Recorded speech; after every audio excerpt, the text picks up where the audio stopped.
ইয়া আইয়ুহাল্লাযীনা আমানু, হে ঈমানদারগণ। এটার সারাংশ হচ্ছে হে ঈমানদারগণ। ইয়া মানে হে, আইয়ুহা মানে সাবধান, আল্লাযীনা মানে যারা, আমানু মানে ঈমান এনেছেন, সাবধান এই যারা ঈমান এনেছেন। আর তার মানে কি, হে ঈমানদারগণ। ইন জাআকুম ফাসিক, ইন মানি যদি, যা মানি আসে, কুম মানি তোমাদের কাছে, ফাসিক মানি যিনি আল্লাহর আল মুমিন কিন্তু কিছু কাজ করে কিছু কাজ করে না।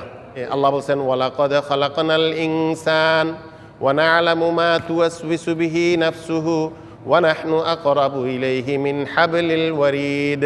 আমি তো মানুষকে সৃষ্টি করেছি, খালাকনাল ইনসান ওয়া না'লামু, আমি জানি, মা তুওয়াসওয়িসু বিহি নাফসুহু, তার মনে কি চলে, মনের মধ্যে কি কুমন্ত্রণা আসতেছে, এগুলোকে আমি জানি। ওয়া নাহনু আকরাবু ইলাইহি মিন হাবলিল ওয়ারিদ, আমি তার গর্দানার রগের চেয়ে আরো বেশি কাছে। তো ওখানে আছে একটু পরে, মা ইয়ালফিযু মিন কাওলিন ইল্লা লাদাইহি রাকীবুন আতীদ।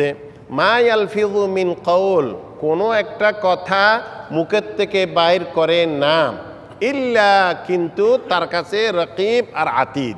রকিব এই পাশে যিনি লিখতেছেন, আতীদ এই পাশে যিনি লিখতেছেন, ওখানে সবগুলো লেখা হয়ে যাচ্ছে।